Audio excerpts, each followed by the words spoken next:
Você quer falar das BEA, do mestrado? O que você acha? Não, acho que a gente pode falar um pouco das BEA, né? Então a gente começou a falar. Tá, porque isso tem a ver, eu acho uma coisa engraçada, porque tem a ver com eu não sei se eu estiver errado, você pode me corrigir isso aí, mas eu acho que, tanto no seu caso, quanto no caso do Nardelli também, você quer que eu saia daqui? Não, eu quero mostrar aqui manuais. Isso, deixar aqui. Tá? Deixar aqui. Para poder deixar aqui para vocês. Deixa eu permitir aqui que o Adobe Flash no meu, isso, permite aqui pra gente, isso aí, boa, que já vai trocar a página.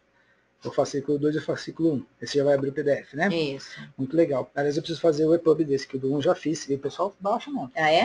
Baixa sim. Então, o que eu estava comentando é assim, gente, que eu acho que tem a ver com a história da Miriam, tem a ver com a história do Nardelli, que é o fato de tanto você quanto ele, imagino eu, um comentário, pode ser que eu esteja errado, que é assim, a influência que tem, o conhecimento que vocês tiveram que ter sobre computação, na arquitetura, como isso faz com que isso seja tão emergente, tão necessário para a condição da evolução da profissão, da categoria, que vocês, não sei se foi sem querer, querendo, mas acaba que vocês viram os representantes dos escritórios, não é verdade? Eu imagino que ninguém pensa assim, tem um planejamento de vida de virar um presidente. Né? Você acorda amanhã, eu vou ser um presidente, coisa de novela das 8, né? Amanhã eu serei o presidente. Não é assim, gente, né? Então tem um caminho para seguir, e eu não sei, eu vejo nesse caso semelhança. Gente que gosta de tecnologia, gente que gosta de aprender, gente que gosta de estudar loucamente, e que aí não sei, falo primeiro, de repente o cara se vê na roubada, fala, você vai ter que assumir esse negócio, mas eu sei, não sei se é isso. Falo, claro que não, você vai ter que dizer que é o brasileiro. Não, mas deve ser muito legal. Mas assim, né? Mas assim, na verdade, como é que é? Você estava lá, você quer apresentar, mas aí você entrou nas BEA. Entrei nas BEA, daí precisava de um coordenador do grupo BIM. Daí todos que estavam na sala, inclusive o Nardelli, olharam para mim, eu fiquei a coordenadora do grupo BIM. Você que foi lá nos Estados Unidos. Exatamente. Você comprou os programas. Daí vamos lá. Daí começamos a desenvolver e a gente precisava ter um objetivo. Então, o nosso primeiro objetivo era acompanhar esse grupo maior das entidades e era começar a fazer essa divulgação. Então, tinha o pessoal lá da Bracip, tinha o pessoal da BES, tinha o pessoal das BEA, que era nós, tinha o pessoal do Sinduscom, tinha o pessoal das universidades, e a gente começou a trabalhar. Só que esse grupo era só formado por heads, e às vezes os heads não levavam as coisas para suas entidades para devolver para o grupo. Então o grupo dava uma patinada, assim, mas as ações mais importantes foram realmente promover alguns eventos de disseminação. Um deles foi trazer o Chuck Eastman para o Brasil, né? Foi na época, era para ser o lançamento, não sei se foi na época do lançamento. Livro, acho que foi antes, né? Acho que foi um pouquinho antes do livro em português. E, enfim, hoje esse grupo não está mais existindo, mas naquela época até a gente acabou se formando nas BEA para poder, isso mesmo, esse manual, para poder atender, né, uma necessidade de representação. E aí começa todo esse negócio. Qual que é a importância de você fazer parte de uma entidade, né? E aí você começa a se dar conta que você está lá no seu escritório achando super importante fazer BIM, achando super importante ir para os Estados Unidos estudar, ou estudar no Brasil, enfim, em qualquer lugar, e fazer o seu trabalho, atender seu cliente e tal, mas ainda falta mais alguma coisa, né? E até estava conversando com Rogério, desculpa, com o Rogério, que a gente está apoiado num tripé, né? Na empresa, na academia e na entidade. Porque se a gente não tem esse tripé, eu também considero que a gente não é completo na nossa profissão, né? Então, muita gente fala assim, você é trouxa, você é boba, você trabalha de graça. Muito pelo contrário, né? Realmente, é muito trabalho, mas também é muito aprendizado. E esse aprendizado, a gente não aprende na escola, a gente não aprende com os clientes, a gente aprende com os colegas e a gente aprende com os diversos ambientes, né? Hoje eu comecei o meu dia falando de legislação, passei por sustentabilidade, passei por BIM nas cidades, que é SIM, e cheguei aqui hoje para falar de BIM. Então, a sua cabeça começa a ver a amplitude que o nosso exercício profissional de arquiteto tem. Exatamente. Né? E isso é um crescente. Não é que eu descobri isso no primeiro dia que eu entrei nas BEA. Não, primeiro eu fui vendo como é que é ser coordenador de um grupo, como é que as BEA se relaciona, como é que as BEA se relacionam politicamente com outras entidades e tal. E isso foi despertando essa necessidade da gente fazer algo mais pelo mercado. E aí que a gente descobriu que o CAL, ele faz alguns editais de patrocínio, de livros técnicos ou de eventos técnicos e tal, e a gente entrou com esse pedido de patrocínio e a gente recebeu 2 vezes esse patrocínio que ajudou a gente, não na remuneração, porque nenhum de nós é remunerado, nós trabalhamos de maneira voluntária, para fazer esses 2 guias. Esses guias são de free download, né? Então tem o primeiro fascículo que é focado muito em como você implementar um processo BIM no escritório de arquitetura ou de projeto, não é só focado em arquitetura. E o fascículo 2 fala sobre o fluxo de projeto em BIM. Então, o fascículo 2 fala sobre o plano de execução BIM, sobre esse planejamento, sobre o uso do BIM. Então, é assim, dentro do Brasil, a gente tem poucas referências ainda de guias. A gente tem o guia do CEBIC, que o Wilton Catelani já veio aqui explicar, que é um guia bastante completo de 6 partes. O nosso também foi pensado para ter 6 partes. O nosso é mais direcionado para a área de projeto, como um todo. E o do Wilton, né, a parte da CEBIC, é mais direcionado para a construção em geral. Né? Então, quando você perguntou, você os presidentes das BEA têm alguma afinidade. Realmente, o Nardelli ele participou do grupo BIM, depois ele foi vice-presidente, depois ele foi presidente. Isso. E eu também fui coordenador do grupo BIM, depois fui vice-presidente, depois presidente. Mas eu acho que é uma coincidência. Né? Sim. É que eu estava imaginando assim, mostra que o mercado precisa de gente que entenda de arquitetura, de tecnologia, para poder puxar todo mundo, né? Sim, então, isso também é uma coisa... Acho que é um sintoma, acho que é uma questão importante de analisar.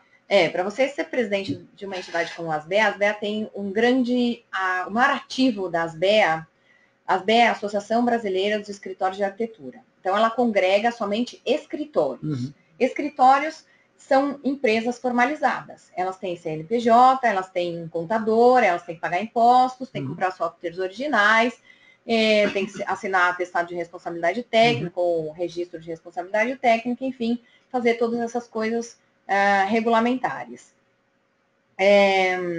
Não pode o arquiteto isolado, ele não consegue, pelo estatuto, ser associado das BEA. Tá? Então, só para definir aí o que é as qualquer BEA. escopo, né? O objetivo é auxiliar toda essa difusão do bom exercício profissional da arquitetura em relação aos escritórios, auxiliar os escritórios no seu desenvolvimento e na divulgação dessa arquitetura nacionalmente. Trata da parte do business do escritório mesmo de arquitetura. Tá?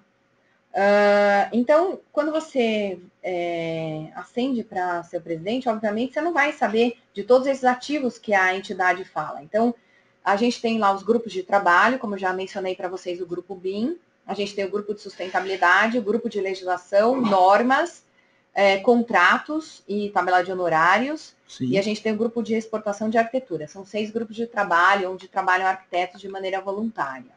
Tá? Esses grupos produzem conteúdo.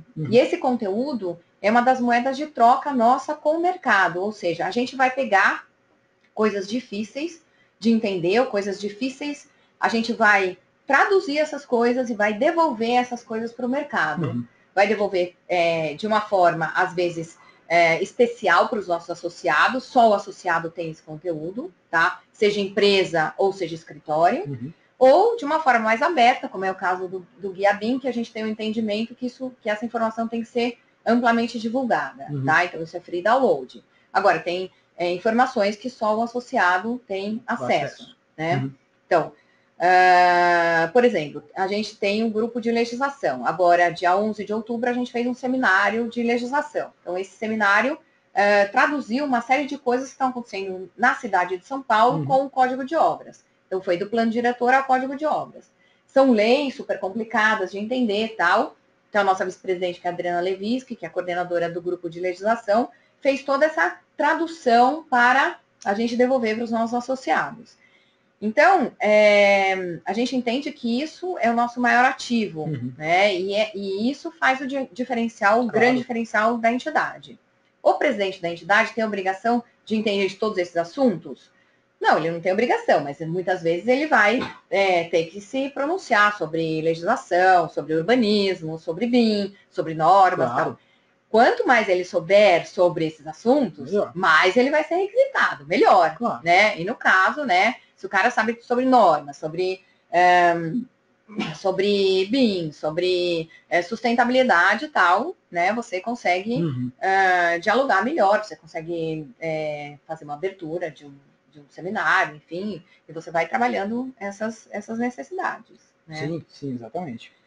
E, bom, em relação a isso, daí você vai fazer outra pergunta? Não, na verdade, sobre o governo. Então, o que eu estava querendo juntar com o que você estava falando sobre como é que para que serve as BEA, eu estava contando, dando a minha opinião sobre que não é por acaso, né? A urgência do aprendizado, do entendimento da tecnologia para projeto é tão grande que, de uma forma ou de outra, né, isso contribui para você ser presidente, para o Nadé ser presidente, provavelmente outros presidentes que virão, não só nas BEA, mas acho que nas outras entidades, que são análogas, elas também vão ter, provavelmente, pessoas, não experts em computação, mas que entendam a importância da computação, da tecnologia, da informática, do uso de tecnologia na construção civil, enfim. Acho que é uma tendência. Não vai dar mais para você ter presidentes, chefes de entidades em instâncias superiores que não entendam minimamente da importância da tecnologia. Não do uso da ferramenta, né? Não de ficar clicando no computador, mas entender pelo menos que isso é relevante. Né? E acho que vocês são os pioneiros nessa tendência. Acho que daqui a 20, 30 anos, todos os chefes de entidades, provavelmente todos... Não, até porque alguém perguntou aqui, acho que foi você, como é que eu fazia todas as coisas ao mesmo tempo? Sem o uso da tecnologia seria impossível. Entre outras coisas. Aliás, sem o uso do WhatsApp. Sem o uso do celular, né? WhatsApp. É verdade. Então, exatamente. Aqui tem um pouco a ver com as BEA, com o ensino e tudo mais. Vou deixar o comentário do Augusto mais para frente. Porque... E daí, porque acho que isso aqui vem antes, que a gente comentar, porque uma das questões que eu acho que são relevantes, às vezes as pessoas não entendem muito bem. Você falou para que serve as BEA para dentro, né? As BEA para dentro associado, mas tem um papel relevante as associações, não só as BEA, como as outras associações, que é dali para fora, né? Da pressão, no sentido positivo, da influência que vocês conseguem fazer dali para fora. Então, com os governos, com as secretarias, com as diferentes instâncias, o governo federal, estadual, com as prefeituras, com as universidades, ou sei lá, né, para fomentar o uso da tecnologia, ou do que seja de melhoria da questão das normas, sustentabilidade, para melhorar a condição do trabalho nosso, dos projetistas, dos escritórios. Né? Então, como é que você tem visto isso daí? Como as BEA vê a implementação do BIM no nível, né, no nível de governo, federal? Como é que é? Que novidades você tem? Se não tem, mas o que está acontecendo aí com relação a BIM, que as BEA conhece, que tem visto, que tipo de interação você tem tido?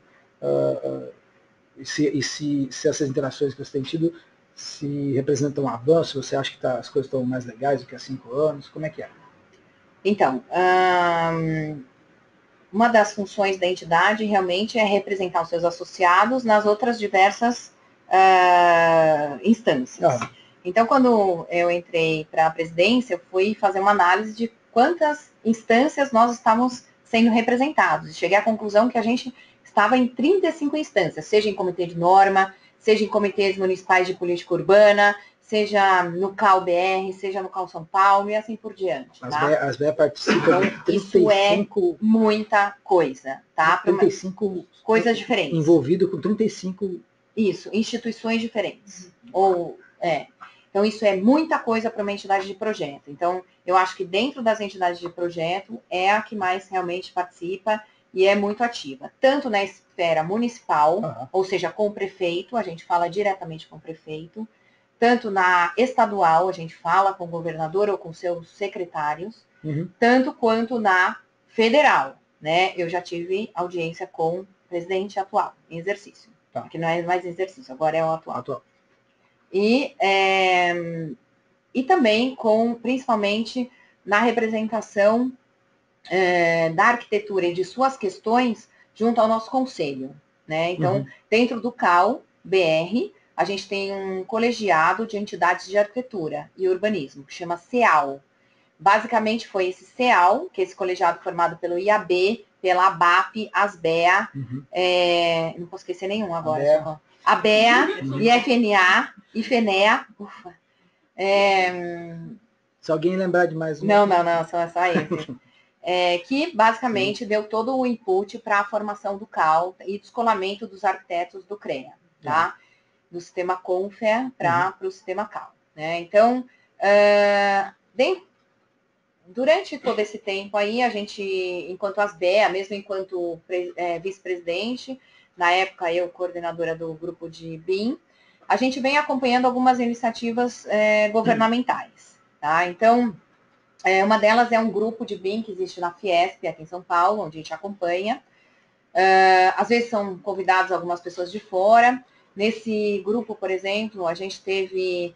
E através desse grupo, a gente fica sabendo de muitas informações. Então, se vocês entrarem no site da Fiesp, e entrarem no Deconsig e colocarem lá grupo de trabalho, BIM, provavelmente vocês vão ter acesso a todas as informações que são abertas, tá? Então, na última reunião que a gente teve, o Exército Brasileiro, o DOM, que é a Diretoria de Obras Militares, ele tinha dois... agora eu não posso... o negocinho... A patente do cara. O Coronel Luque? O Coronel Luque e o outro que eu esqueci o nome.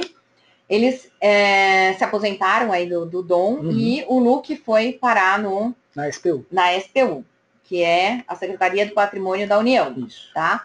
A SPU é um órgão que congrega todos os edifícios públicos brasileiros.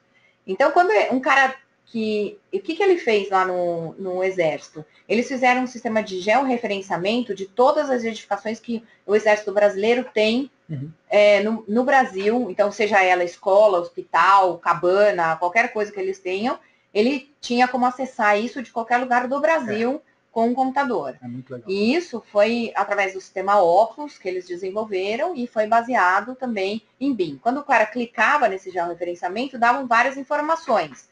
Então, eles implementaram tudo isso em muito pouco tempo. E foram um case de referência, que é um case específico aí de uma iniciativa do governo. Depois que eu falar todas as iniciativas, eu vou falar o que eu acho disso, tá? Então, essa foi uma das iniciativas e ele levou isso para o SPU. Então, agora ele está fazendo... O SPU, ele falou que tem 650 mil imóveis do governo brasileiro no Brasil para serem administrados. Imagina a condição que esses imóveis estão, né? Tem uns que estão novos, outros que estão caindo aos pedaços, tal. Então, qual que é a primeira coisa que ele vai fazer? Ele vai fazer exatamente o que ele fez no Exército, ele vai trazer para o SPU, para poder fazer esse georreferenciamento e começar a colocar essas informações. Isso já vai ser um grande avanço para o governo. Governo que não consegue saber olhar, se eu pegar o meu notebook, eu vou olhar, não sei o que tem, qual a condição que está, quando que tem que ser reformado, e aí essas informações vão poder ser cada vez mais evolutivas. Claro. E essas informações são Big Data, e vai poder gerar ações de planejamento, políticas de reforma, vários tipos de políticas governamentais em relação a isso. Então, extremamente importante esse trabalho que ele está fazendo lá. Tá? É isso mesmo.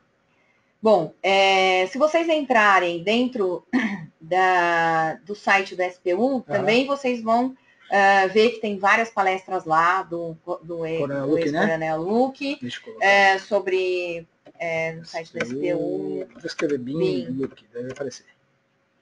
Aqui, tecnologia BIM aplicada nos projetos. Aqui tem um link, aí eu vou colando no chat e o pessoal vai colando no Facebook.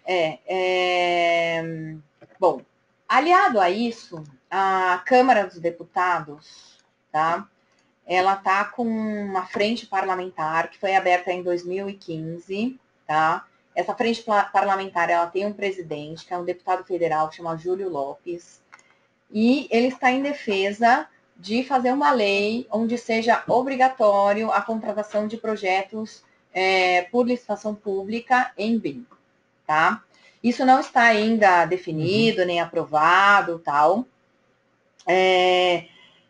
Mas eles estão querendo limitar para obras acima de 7 milhões de reais, tá? Bom, o que acontece? Aí vem o interrelacionamento das BEA com as outras entidades. Então, a gente tem gente acompanhando isso lá, o CalBR acompanha isso direto, nós estamos também acompanhando, e aí tem outras entidades que acompanham também e tem um diálogo com a gente. Esse diálogo é convergente? Não, muitas vezes é divergente. Então, tem uma outra entidade, que é o Sinaem, por exemplo, eles têm uma outra visão, porque eles trabalham muito em infraestrutura, eles têm um entendimento que as várias, por exemplo, você pega o estado de São Paulo, tem várias prefeituras que são muito pequenas, não tem nem arquiteto nessa prefeitura. Como é que você vai obrigar que tenha uma licitação em BIM, se não tem nem arquiteto na prefeitura e eles não sabem nem o que é BIM, né? Certo. Como é que você vai obrigar que tenha uma licitação de uma tubulação de esgoto XYZ de infraestrutura lá na cidade tal, em BIM, se os caras não sabem nem, não tem nem computador para abrir o negócio. Então, eles têm esse entendimento e a gente tem feito várias conversas para que a gente possa levar uma proposta para essa frente parlamentar. Então, esse o ASBEA, a ASBEA, o Sinaenco, todo mundo para fora, né? Então, a gente fazendo propostas para o governo. Então, o governo, ele pode não parecer, mas ele tem uma grande... Agora que a gente participa, a gente tem uma grande solicitação, eles têm uma grande solicitação do mercado, eles querem entender como é que o mercado faz as coisas, o que o mercado precisa e o que a gente pode melhorar nas leis. É como se a gente colaborasse para fazer os decretos ou para fazer as leis. Tá? Isso é extremamente importante. Então, ter esse entendimento com a outra entidade, a gente tirar um texto conjunto e a gente levar para o governo é extremamente importante. Exatamente. Tá?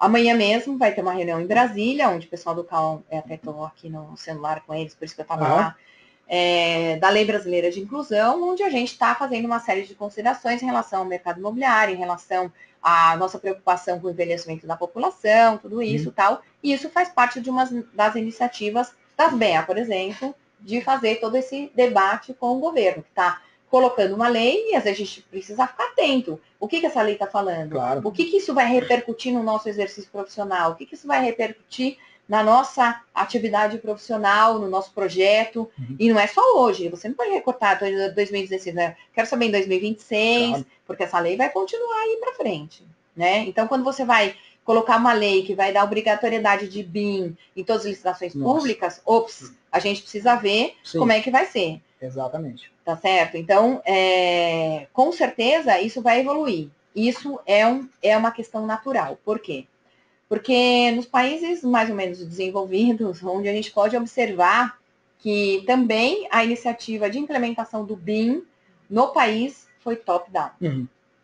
Então, você vê o exemplo nos Estados Unidos, tá? Em 2006, eles chegaram para todos os americanos, escritórios americanos, empresas que trabalham com a GSA. A GSA é General Services Administration, ela que faz toda a parte, que é o SPU dos Estados Unidos.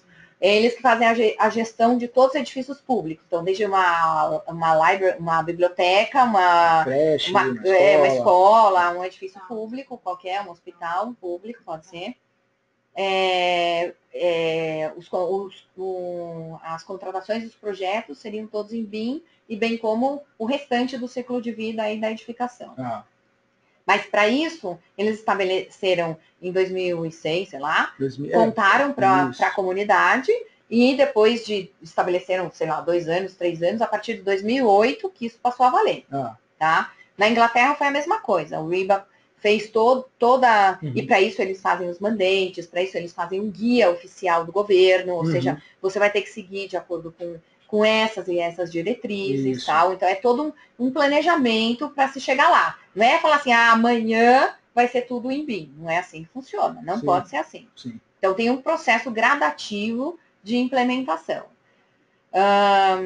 Na Inglaterra, aconteceu isso em 2012. Na verdade, eles fizeram o comunicado, né, para os cidadãos ingleses, que eles tinham que se preparar para isso.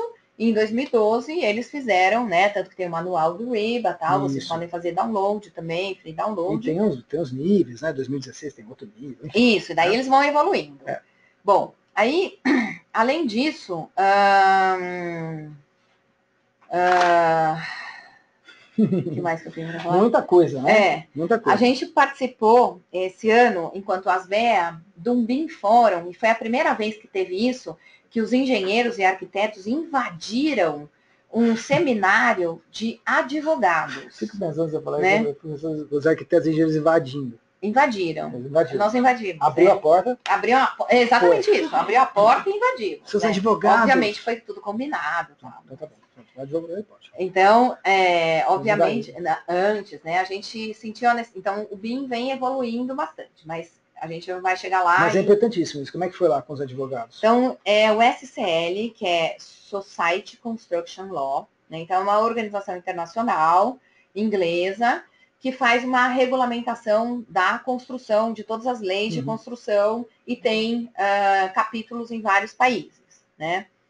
Tem aqui no Brasil também. Então, eles fizeram um seminário, que foi em setembro, e essa foi a 6ª conferência que aconteceu aqui no Brasil. Só que, geralmente, eles reúnem os advogados para discutirem as questões genéricas da construção. E esse ano a gente quis colocar o BIM lá dentro. Então, por isso que eu falei que a gente invadiu, entendeu? A gente quis colocar o BIM lá dentro. Então, foi o BIM Fórum. Então, foi uma manhã onde foram convidados alguns especialistas para falar sobre BIM, como está o desenvolvimento do BIM no Brasil em relação a essa questão dos marcos regulatórios ou da implementação mesmo. E eles convidaram para vir dar uma palestra nesse fórum um especialista inglês que fez toda essa implementação lá junto com o RIBA. Então, foi super interessante ele falar, e quando você vê o que ele fala, qual o estágio que eles já estão. E aí você vê a diferença de um top-down planejado, bem organizado. Então, quando eu falei para vocês aqui, eu falei de Exército, eu falei de SPU, eu falei de Júlio Lopes, eu falei de Frente Parlamentar, eu falei de SCL. Então, a gente tem várias iniciativas, como se elas fossem satélites, assim, rodando, só que a gente não tem ainda uma junção e uma definição... Uma coordenação, né? Uma definição federal e falar, a partir de tal... data, nós vamos instaurar o processo BIM para processos licitatórios, até tanto, com tais condições, com tal marco regulatório, com tudo isso, né? O que acontece? Antes disso, tem um passo, que é fazer, instruir, capacitar, né, toda a cadeia produtiva, seja construtores, incorporadores, ou pessoas que fazem edifícios públicos, os projetistas, os produtores, tudo isso, porque a gente não está nem quase falando aqui de produtores, né? Está falando mais de projeto, que é a nossa área. Exato. Mas tudo isso dá um tempo para eles se prepararem através de marcos regulatórios e colocar muito bem feito esses marcos, e para que daí possa se partir para isso. Então tem que ter um processo de organização, tem que ter um planejamento, tem que ser organizado e tal. E a gente não está vendo isso muito aqui. O ano passado foi feita uma licitação para se fazer, acho que 7 guias BIMs. Cada guia de um jeito diferente. 7, não sei se acho que no fim foram 6. Mas Mas eram vários guias. né? Quem ganhou foi o Leuzinho, né, que está fazendo. E assim, precisamos ver como que vai ser o resultado desse trabalho. Quem fez essa licitação foi a ABDI, que é a Associação Brasileira de Desenvolvimento Industrial. Então, é mais uma iniciativa. Então, aí você já começa a ver, tem os guias de projeto das BEA, tem os guias do CEBIC, tem da ABDI, tem do Sinaenco, tem não sei aonde. Tem as iniciativas, tem a iniciativa do Rafael lá em Santa Catarina. Isso, tem outras iniciativas de governo, né? Enfim, tem muita gente fazendo muita coisa, né? Então, exatamente. Só que isso é preocupante, porque a hora que você começa a pulverizar isso daí, você não tem uma amarração, você não tem uma coordenação. Então, pode ter entidades fazendo a mesma coisa. Que poderiam estar juntando essa energia, sendo sinérgica, né? O Brasil tem dimensão continental, então a gente uma coisa que está lá em São Luís, a gente não está sabendo aqui em São Paulo, ou em São Paulo eles não estão sabendo lá, então como é que funciona essa coordenação toda? Então, isso é bastante preocupante. Bastante preocupante. Porque na verdade é desperdício de tempo, né? Pois é. É que às vezes a gente não acha que é preocupante desperdiçar tempo, né, pessoal? Mas é preocupante. Enquanto a gente está dentro do nosso escritório, a gente não participa de uma entidade e a gente não sabe o que é ser representado, né? Porque eu ia até a Câmara falar, olha, eu tenho um comentário para falar sobre o Código de Obras. Quem é você? Eu sou Miriam Ador. Ah, não. Quem, você está representando o quê? Quem é que você é representada, né? Sim. Não pode. Isso não pode. Por quê? Porque você não tem representatividade. Então, quando você se junta numa entidade, isso forma uma massa de gente que tem representatividade, né? Então, por que a gente faz todo esse trabalho de divulgação, de procurar referências externas em relação à lei, procurar como que é feito nos outros países, como é que já está sendo feito? País vizinho, por exemplo, o Chile, né? Então, a Bachelet, ela colocou uma imposição, ela mesma fez o speech, tá na internet, vocês podem ver no YouTube, sobre a deliberação do uso do BIM nas licitações públicas no Chile. Mais uma vez um caso de top-down, né? Mais uma vez um caso de top-down. Um presidente, uma presidente fazendo... isso é muito impressionante, do ponto de vista positivo, né? Positivo, desde que seja bem planejado e organizado. Claro. Né? Então, você tem que ter um planejamento o que é? 5 anos antes, tem que fazer os mandates, todo mundo tem que estar alinhado com esses mandates, as entidades têm que estar alinhadas com isso, tem que estar bom para todo mundo, porque o negócio só é bom quando é bom para todo mundo. Não adianta ser bom só para um lado, não adianta ser bom só para o governo e não ser bom para as entidades. Sim. Também não adianta ser bom para... Tem uma entidade que ela é totalmente contra essa questão da lei, ela não quer nem discutir contra, mas a gente tem que tentar ponderar para ver se a gente consegue achar alguma brecha que possa. Isso daí é tudo política. É política, é conversa política, é troca de ideias e a gente buscar esse entendimento. E você acha que isso, em 2010 para cá, 2008, você vê que as outras entidades entendem melhor a necessidade de contratações, principalmente de grande porte, terem a ver com o BIM? Melhorou essa compreensão? Ou não melhorou? Então, o que eu vi, assim... Das entidades melhorou, mas do mercado, como é que é? O governo passou a entender mais depois de 5, 6 anos para cá? Ou não?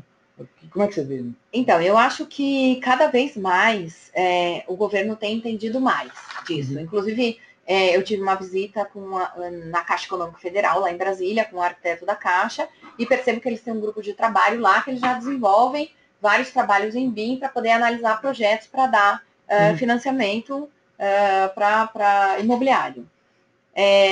Aí a gente vê a iniciativa do Júlio Lopes, entendendo o que é BIM, né, um deputado federal, a gente vê o Luque, que sai do Exército e vai parar no SPU. Então, a gente começa a ver essa movimentação. O que a gente precisa realmente é ter essa junção das informações, que isso, quando você começa a pulverizar, isso pode dar problema, né? Então, o entendimento do governo, sim, ele tem aumentado. Tem mais abertura, ele tem aumentado. Mas o que deu uma parada foi realmente a crise. Essa frente parlamentar, por exemplo, começou a ir mais devagar em função da crise, em função da diminuição do número da produção de construção, né? Tanto de projeto quanto de obra. Então, isso tudo vai causando impacto, né? Tem várias perguntas aqui. O comentário do exatamente Augusto esse site. Isso que eu tô clicando. Aí vocês têm aqui, SPU, Seminário BIM, look e apresentação. Isso, tá? Verdade. Tem todas as apresentações. Você vê aí, apresentações. Aí você vai clicar aqui. Em apresentações. Deve ter essa aqui é uma delas, devem ter outras. Opa! Tem várias apresentações. Tem muitas apresentações. Aí vocês têm que pesquisar, né, gente? Porque senão é aquela coisa, como eu disse ao Augusto no outro comentário, ficar pedindo no Facebook, vai pesquisar. Né? Isso aí, né? Tem que pesquisar, né, pessoal? Né? A gente ajuda aqui. Então, aí, o Augusto, outro comentário, como estudante de arquitetura, conheço professores que não conhecem BIM, a taxa de alunos na faculdade que conhece software de modelagem é muito pequena, né? Como estimular o mercado, utilizar o BIM, então é coisa da academia, né? Como estimular o mercado, utilizar o BIM, se nas faculdades o assunto não é abordado, a gente pode fazer um gancho para o seu trabalho, de que adianta o conceito BIM se não tem as pessoas, quanto tempo será que vai ser necessário para a tecnologia ser ensinada, e se as BER não podiam intervir nisso daí. Você vê que ele não fez assim na casa dele, mas eu estou aqui fazendo aquela, né? As BER chegam lá e falam, agora você vai, entendeu? Né? Então, eu não sei se as BER de intervir nas faculdades, acho que não é muito possível, mas a gente vai falar dessa questão né, o que a gente acha, você que passou pela experiência do mestrado, né? E o Ronaldo tem um comentário aqui que eu vou replicar, que ele pensa que é uma, né, deixa eu ler aqui, porque agora já perdi o contexto do comentário do Ronaldo. É melhor a gente focar nesse primeiro. Melhor, então, porque esse aí tem muito conteúdo. Porque esse aqui é um comentário que é sobre um contexto que já passou. Então vamos deixar daqui a pouco eu lembro desse contexto aqui. Augusto está na internet. O Augusto está no Facebook e ele quer saber da nossa opinião sobre, ou está no GoToMeeting? Quer saber a sua opinião sobre essa questão do ensino, como foi, você fez o trabalho. Vamos começar da parte do mestrado, para depois a gente fazer essa opinião. Vou começar assim. Primeiro, Augusto, você tem toda a razão. Né? Isso é verdade. A gente tem a fase da graduação na arquitetura, que eu fico espantada com a quantidade de escolas de arquitetura que tem no Brasil. Né? Quando o CAL abriu, em 2010, que foi assinado em dezembro, né, 2011, começou, parece que tinham 258 escolas de arquitetura. Hoje nós temos 508 escolas de arquitetura. Eu vi hoje, hoje eu fui lá. Cada dia aumenta. Cada dia aumenta.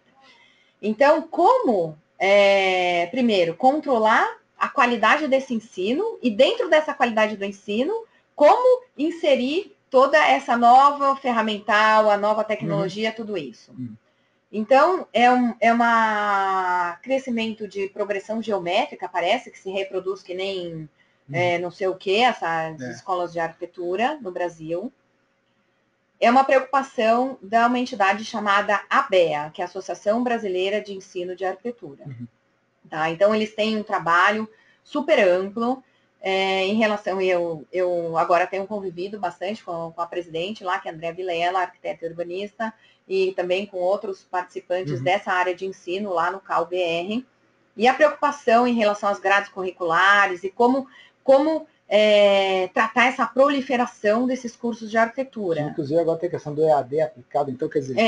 EAD, então, aí já são duas... na graduação, né? Então, isso realmente é importantíssimo. Aliado a isso, como introduzir nessas grades curriculares de graduação o BIM. Sendo que, quem é o professor? São pessoas que já estão, sei lá, 40 mais, 50 mais, 60 mais. Não é o nosso caso. Vocês podem ficar tranquilos. Né? E será que essas pessoas, elas têm esse conhecimento para poder ensinar? Então, como é que fica isso? A gente estava até conversando aqui. Será que essas pessoas estão treinadas para fazer isso? Então, como é que a gente vai trabalhar tudo isso? Eu não posso falar sobre isso, porque não é da minha área, Exatamente. tá certo? Mas eu participei de vários fóruns aí, até em seminários de tecnologia, de TI, de BIM e tal, que foi o último ENTAC, a gente teve um diálogo bastante grande sobre isso, e eu vi no meu entendimento que a dificuldade que os professores que entendem de BIM, que dão BIM, que estão espalhados pela Poli, pela FAO, pela Unicamp, pelas federais e tal, têm em dialogar com os próprios colegas da universidade para fazer a mudança dessa grade curricular. Alguns têm até conseguido, né? Parece que o professor Toledo, na Poli, já tem uma matéria na graduação, estão introduzindo aos poucos, na FAO também, tal. Mas é uma coisa bastante lenta, tá? Agora, as BEA têm como intervir nisso, né? Então, meio forte isso, né? Realmente, a resposta assim, diretamente não. Diretamente não. Não tem, não. Né? Mas, indiretamente, a gente tem sim como entidade, como participar do CEAL, por exemplo, que é o Colegiado de Entidades de Arquitetura e Urbanismo, e no CAL-BR. Então, a gente tem como participar e abrir esse ponto de pauta no CEAL, por exemplo. Claro.